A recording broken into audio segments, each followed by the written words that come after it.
Welcome to College Bound Success, College to Career, the podcast for college curious and college bound students and families. Together, we're going to navigate the journey from high school to higher education and beyond. I'm Mark Mostalski, an independent college success consultant, and I'm here to share strategies, insights, and stories to help you make confident choices about college, careers, and your future. So let's get started. So today, I'm really excited to join in a conversation with Haylee May. Haylee and I, we have some history. We go back to some time at Fort Lewis College, and we'll get into all of that. But for now, some things to know. Haylee is an award-winning journalist, and for those of you who are in Colorado, the Denver area, you might be familiar with Haylee's voice and her stories as she's a journalist for Colorado Public Radio. But she's done a lot more than that. And I know her work with CPR, it's done everything from take her into Black Hawk helicopters, where she goes out with wildfire crews and writing stories about, we were just talking about, a book ban that's taking or might be taking place in Elizabeth. So lots of different topics. But with that, I just want to say welcome, Haylee. It's great to have you. Yeah, thank you so much. I'm excited to be here. Excellent, excellent. Well, what I like to do is, I gave just a little highlight of there, but obviously there's a lot more to you. So, could you just introduce yourself for the listeners, and what would you like folks to know? Sure. Yeah. My name's Haylee. I'm from Albuquerque, New Mexico. Journalism's kind of where I knew I would always end up. And I think that my journey to here, specifically in Colorado, has followed maybe kind of an untraditional path in the sense that I've left the career fields twice before getting the job that I set out to get after I graduated. But yeah, originally from New Mexico, ended up at Fort Lewis College because of the opportunity to take the reciprocal scholarship, which allows out of state students to go to college for in state prices, which was awesome for me. And I later did a master's program at the University of or at Newcastle University rather in England, and kind of had fallen into that as well. Had set out to do a Fulbright and instead wound up doing a master's program. And after that, did a couple of different internships before landing back in my hometown as a television producer for the CBS affiliate there. And then kind of took a break right before the pandemic happened. I think my last day at KRQE was like February 26th of 2020. Oh, Um, wow. yeah, so I had Right bought out before. right before. Yeah, so 2 weeks into my new job, and the governor was shutting everything down and sending people to work from home. So I did that while I waited out my non-compete, and then I got back into radio. Married my husband, who then got out of the Air Force, which allowed us to leave New Mexico. And then we ended up here in 2023. So, but I've taken some different paths between arriving here and actually getting the job at CPR that I'm looking forward to sharing with you as we go along. Yeah, that's great. Thanks for that. So, oh my gosh, so many, weaves and in that story. So I do look forward to that. So let's just kind of start. You grew up in Albuquerque. I'm sure you're proud of the 505, right? Yeah, I am. I How's think that? that it's an immediate kinship when you meet somebody else from Albuquerque, just the culture alone. So yeah, very proud to be from there. Absolutely. So you mentioned a, a decision maker for you going to Fort Lewis in Durango, Colorado, was part of the reciprocal agreement, reciprocal scholarship. Um, can you just talk about, like, I mean, let's just start first of all, like, was college just always like I'm going to college, or did you ever have thoughts about like, should I? What is this going to be like? Yeah, I grew up in a household where my dad actually had dropped out of high school and he became an entrepreneur and moved out from Chicago to New Mexico. And so education was really important for us. He wanted my sister and I to have a different experience. And my mom also was very keen on us doing post high school education. So I kind of knew that I had to go to college. It was like the only option for me. And it was a matter of decision of what was I going to go for. But I knew, like I said, pretty early on in my life that I wanted to do journalism. Yeah. Okay. Mhm. So you kind of knew this is kind of my path. This is what I want to do. Yeah, I remember being like 7 or 8 years old and watching the Macy's Thanksgiving Day Parade and being like, "Whoa, who you get to announce the balloons and make money for it?" Like, that's what I wanna do when I grow up. And that love later kind of turned into just, like, storytelling in general, but it Hmm. wasn't until I was, like, 18 and I was working, the summer after I graduated at Pier 1 Imports, like stocking glittery Halloween stuff. Hmm. And my boss there was playing NPR, and I grew up in a pretty conservative household, so I'd never heard public radio. Oh, And really? she was playing This American Life, and I was like, okay, now that's really what I want to do. So I was already committed to going to the fort. I had kind of toured up there and originally wanted to stay in state, but my parents were like, you know what, like, why don't we go see since you can go for the same amount of money? So I went and fell in love with it immediately. I had toured a couple other schools in Colorado, and just like the feel of the administrators and the small class sizes is what appealed to me. And so once I got up there after having that experience with listening to NPR for the first time, I immediately joined both the Indy and KDUR, which was like the radio program at the fort. Yeah. Yeah. Mhm. So let's kind of dive into that a little bit because so you kind of landed on, boy, I love what I get is sense of place seems to be pretty important for you. And I Yeah. hear that a lot when people do visit a campus, and for you as Fort Lewis, obviously it's a beautiful location. You go up there, the mountains, the mesa, and it's like, this is it, you know. But you also talked about you found some things that were important to you in, and you mentioned the Indy and KDUR. For those that don't know, let's start with the Indy. What is that, and why was it so impactful for you? Yeah, the Indy is a student-run news organization. I'm sure it's evolved since I've been there, but it was at the time like a digital publication. And then when I started, I think my sophomore year, we started Fort Fuel. So we had like a little Mhm. bi-weekly media production of like a news magazine style show that we got to put together, and that was really great experience as well. Yeah. It is still there. Absolutely. The Indy I know is going strong there. And what do you feel um how did it help you? What are skills that you ended up developing? Because I think one of the things I'd like to make sure that people understand is like, yes, you had your coursework and you had faculty that you probably, became mentors and you looked up to, but the Indy is something different. It's a student organization. It's kind of a hybrid. So how do you feel like your involvement in that set you up for where you are now?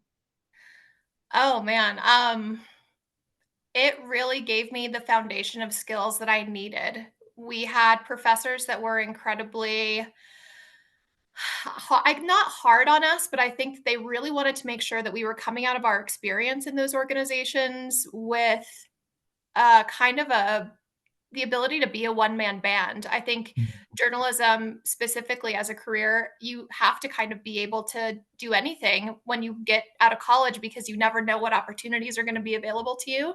And so they want you to, can you shoot and edit video? Can you write a traditional print story? How does your voice sound? Are you confident? What's your presence like? And then being able to just walk up to somebody and stick a mic in their face and get a personalized kind of reaction from them.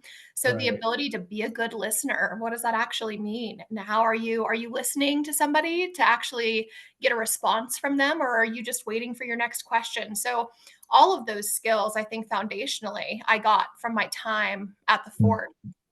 Yeah. Yeah. Absolutely. So so there was the Indy and you mentioned KUR. What is that and how did it differ from your experience with the Indy? Yeah, I think every college, liberal arts college for the most part, has like a student radio organization.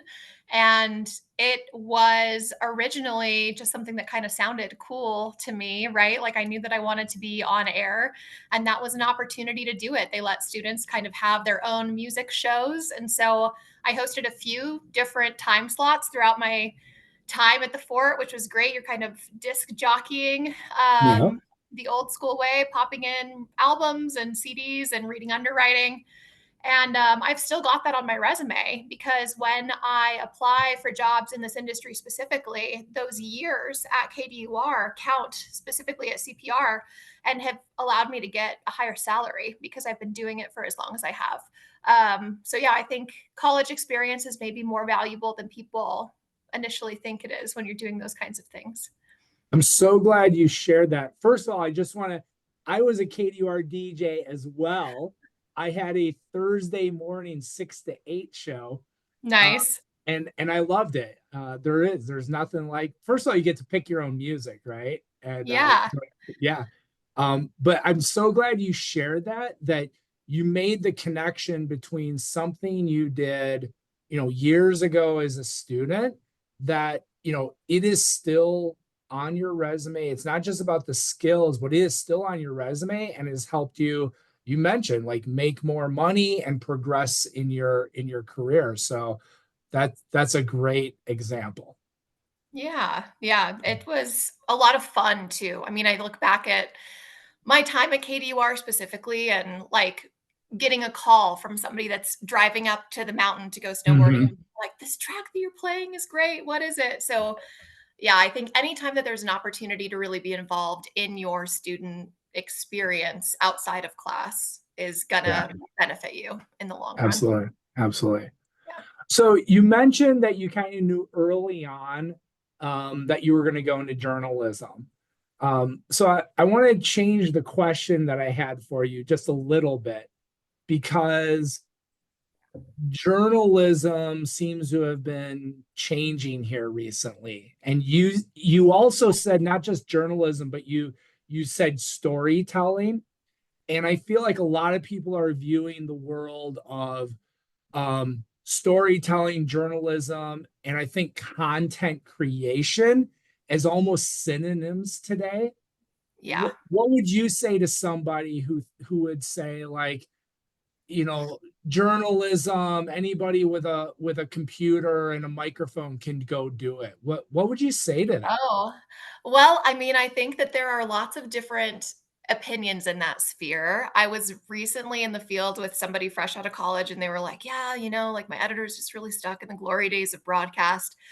And I think what they meant by that is that news really is changing. We're watching it happen at CPR right now. We're having to adapt and overcome and look for new ways to connect with our audience. After the pandemic, people stopped listening to the radio as much because they weren't driving to work.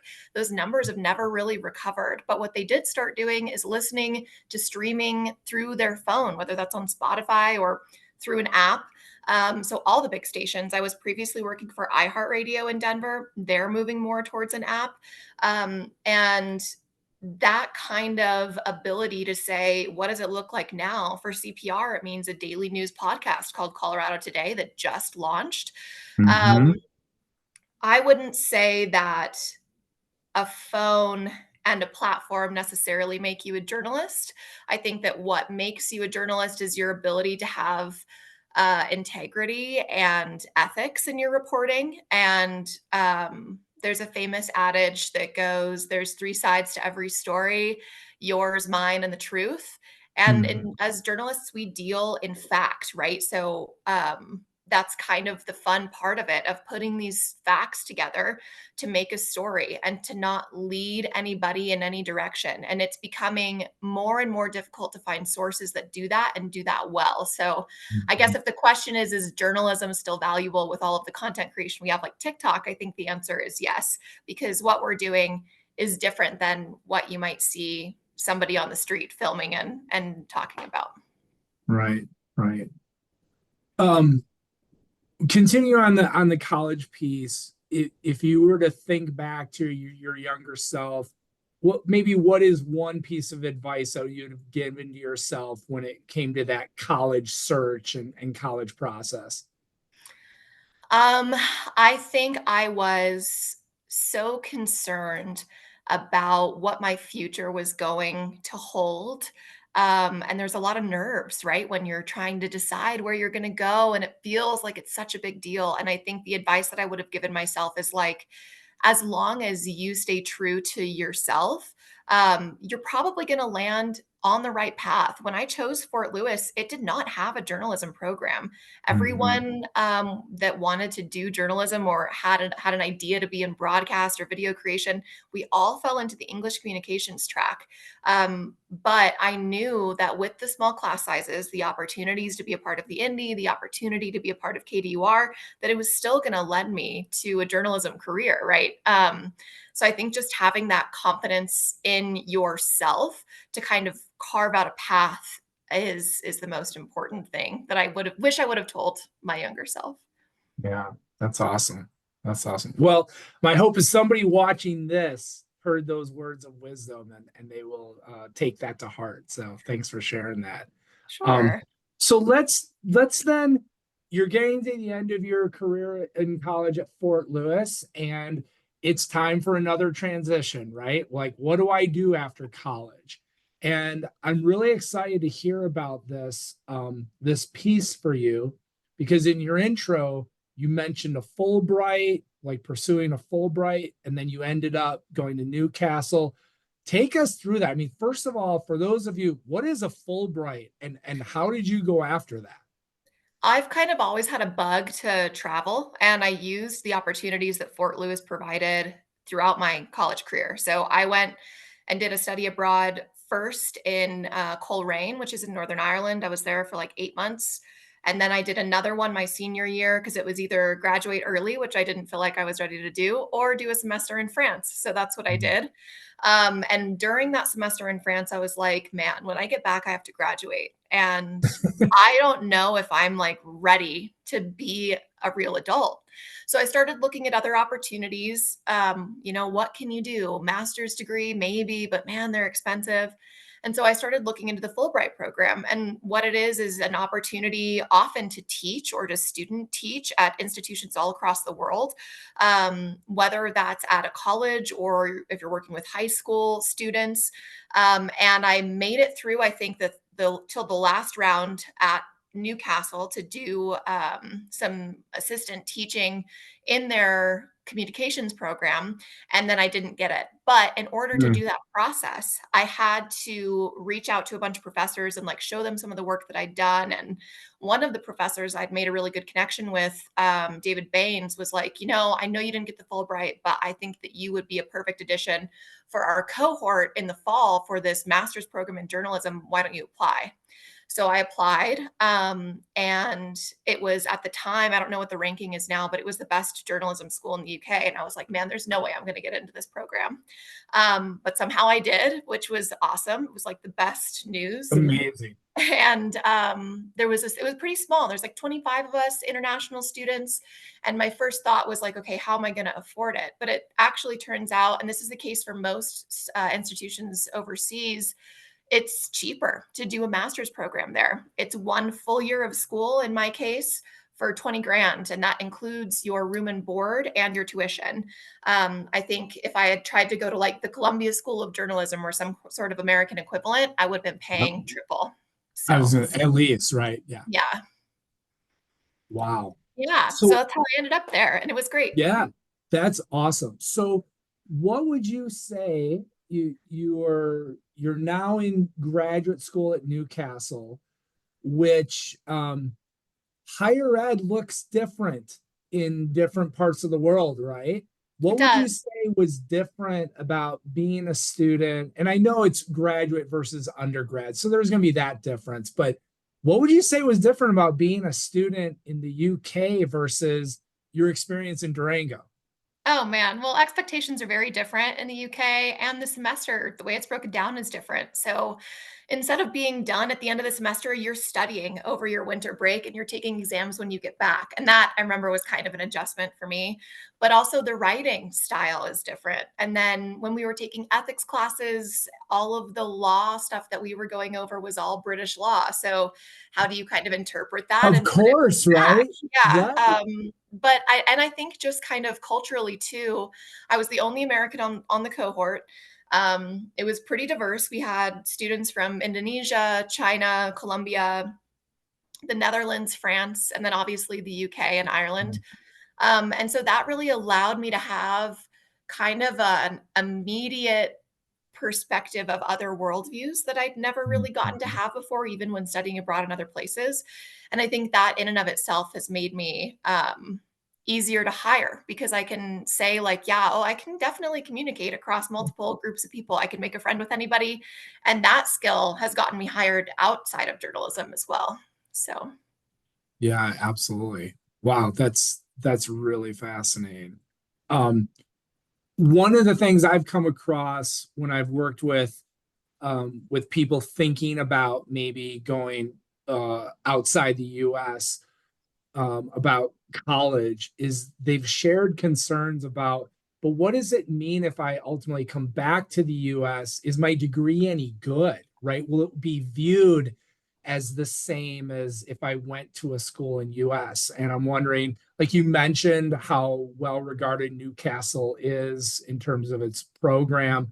Have you run into any of that? Have people looked at your CV or resume and been like, wait, what is this Newcastle in UK? no, I think, the only time that I've ever had anybody ask me more details about it, I worked for the National Renewable Energy Lab for a time, which is here in Golden, Colorado. And they Mhm. did ask for my transcripts from Newcastle, but just like another employer might ask for your undergrad. Right. Um, but yeah, no, I think that if anything, it kind of has made me stand out as a candidate. I don't think that I've ever had anyone say, oh, well, it's not an American university, so we can't trust it. Yeah. Yeah. No, that's great. So then you did that program, and I think you did some. Am I correct? You did like an internship with BBC or something like that. Yeah, that's one of the reasons that I was like, man, it would be so great to get into this program because the second half of it is basically like a structured internship with the Press Association, which is the AP of England. And so we got to kind of bop around in London and visit all of the newspapers like The Guardian and all of these long-standing institutions. And then after that was over, we had an opportunity to apply for a fellowship as we were taking our finals and doing kind of our last projects. And I think they accepted like 3 students from each school to go and do a fellowship with the BBC. So mine that I got was with the World Service in London, and it was radio, which was perfect for me because that's what I had set out to do. So I was with them, I think, for like 5 or 6 weeks, kind of working a regular schedule, and I worked on a program that was like a newscast every half hour, and it was being aired in Africa and Oh, wow. parts of the UK as well. Target Hmm. audience like 19 to 25. So that gave me some really awesome experience. And then I my visa was running out and I was completely out of money. And my my friends were like, just stay, like, see if you can get hired as a freelancer. And I think I got back to the United States with like $5 American, like literally had no money, moved back in with my parents and started the job search. It would have been great to stay. And now there's a visa in the UK that didn't exist while I was going to school that allows you Okay. to stay for 2 years and work afterwards. So I would say if you're considering trying to study abroad in the UK, now there's an opportunity for you to stay, and there wasn't for me. So, That's really interesting. Thanks for sharing that. I don't know. yeah, Maybe you need to go back for another degree. yeah, maybe. Oh my gosh, that's great. So what would you say what do you find to be the most enjoyable part of your job? um, I mean, it's different every day. I think that the reason that I've continually come back to journalism after taking a break from it is that I get kind of bored in other Mm. jobs, whether it's comms, and it doesn't matter how exciting or how cutting edge the stuff that I'm writing for is, it's just not journalism. Um, I get to talk to new people every day and learn something new every day. And the stories that I am sharing have been impactful to our listeners. And there's nothing better than getting, like an email saying, "Hey, thank you so much for this journalism." Like, it makes me feel like in a time that can feel tumultuous, Mhm.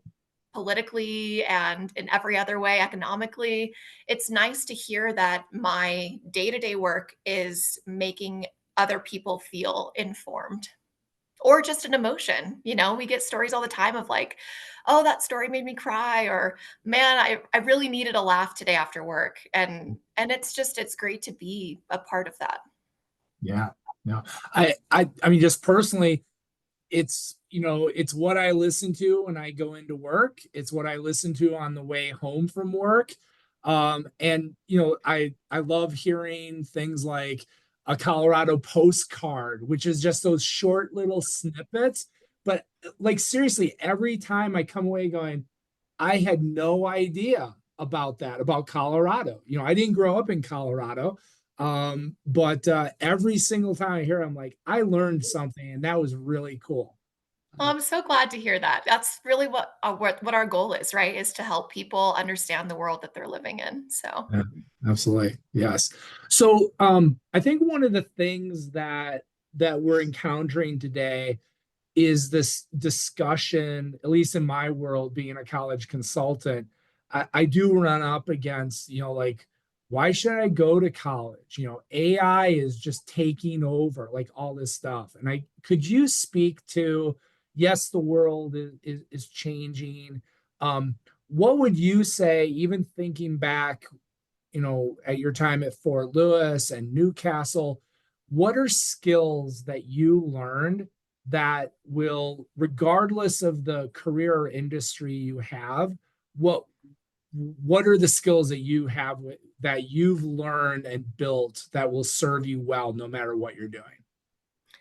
I think how to hustle and be persistent. I think when you are in college, you're on a schedule, and you have to learn how to take those classes and get your coursework done, and kind of learn how to be an adult, right? A lot of us, when we leave the nest and go off to college, you're kind of learning how to do that for the first time.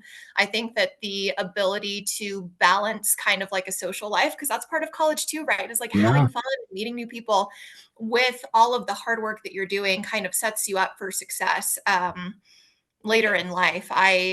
I can't tell you how many times, specifically working for public radio, I've had people say, "Man, your pace is just so fast. Like, how do you work so fast? How do you stay so on top of all of these different things?" And I think it's because I was involved in so much in college, that it really kind of just allowed me to learn those skills before I even started working. Yeah. Absolutely. You're juggling lots of things.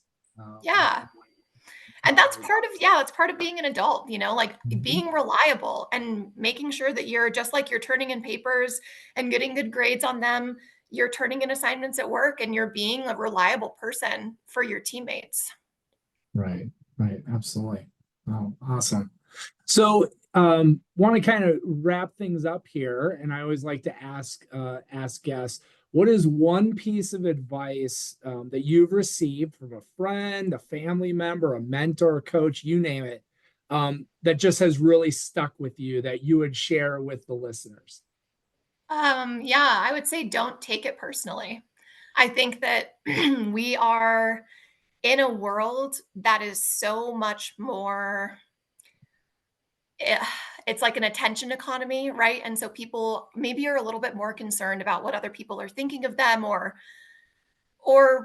whatever, because of social media likes and all of these things now. And I think that the thing that's helped me both in my personal and my professional life is just to not take it personally. If there's somebody that you're having a hard time with at work, or if you're even on the road and some driver cuts you off, like, don't take it personally. You don't know what's happening in those other people's lives, right? Like, you have no idea what other people are dealing with. And a lot of the time, it's people are thinking way less about you than you think that they are.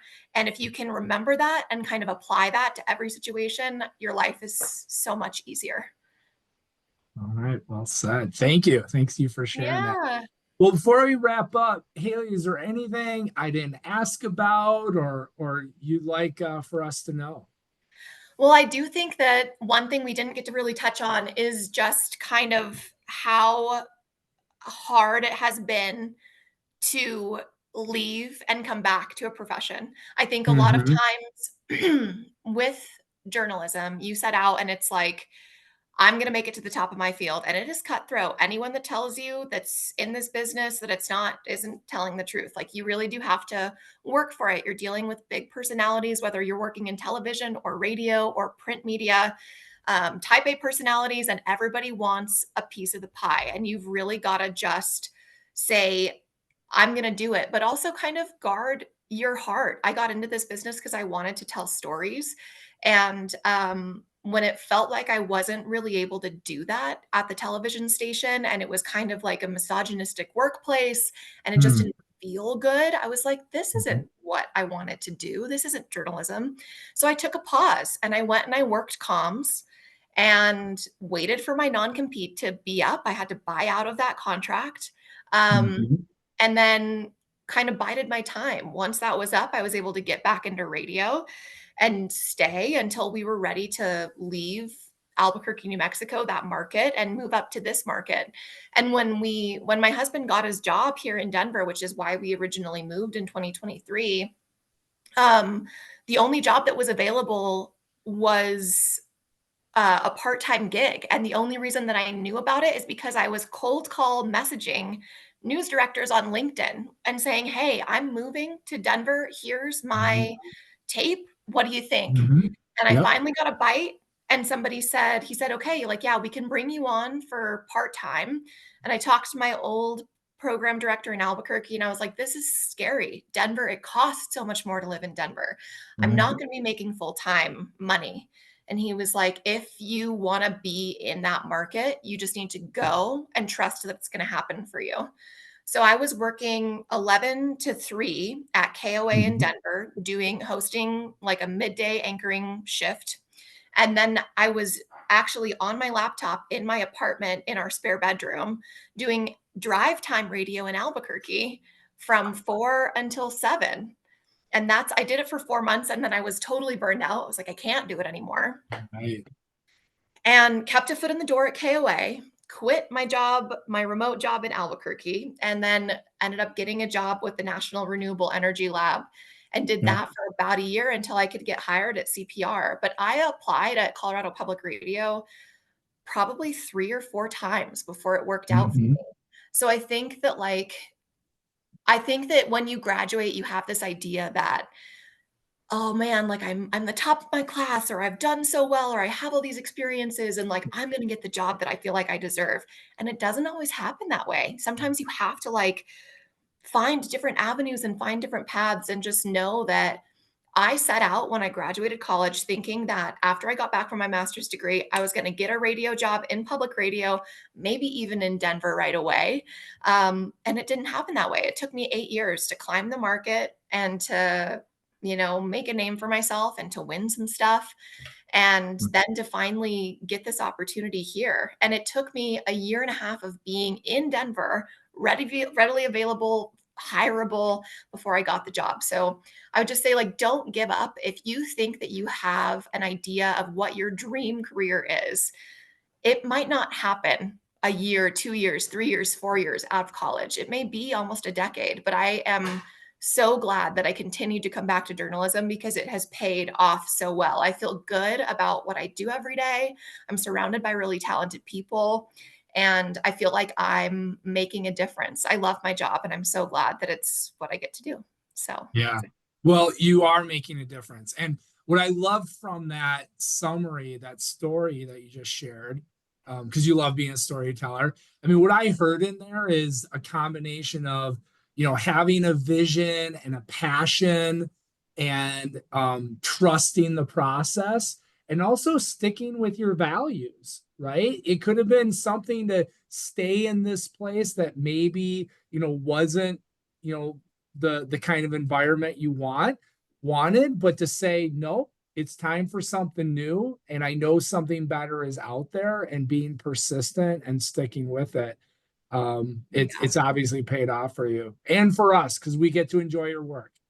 Well, thank you. Yeah. And I guess the last thing that kind of just popped into my head is that you're not going to make a ton of money right away if you go into journalism. And that's okay. I'm making double what I was in Albuquerque. And by the time I left Albuquerque, I was making $15,000 more than I was when I started in the market. Yeah, So just know like it takes time and it's okay. Just kind of deep breath, I guess. If I could tell 23-year-old Haley, like, chill out, you're going to make it, I would. So, that's awesome. It's good for all of us. We all need to take a deep breath. So, yeah. yeah. Well, Haley, thanks so much. And thanks to all of you for joining us on this College Bound Success College to Career discussion. If you found today's episode helpful, be sure to follow and share it with someone who is also navigating their college or career journey. So for resources, tips, and support, you can always visit my website, which is mostalskiconsulting.com, and I'll put information in the links. But until next time, stay curious, stay confident, and stay boundless. Thanks, everybody.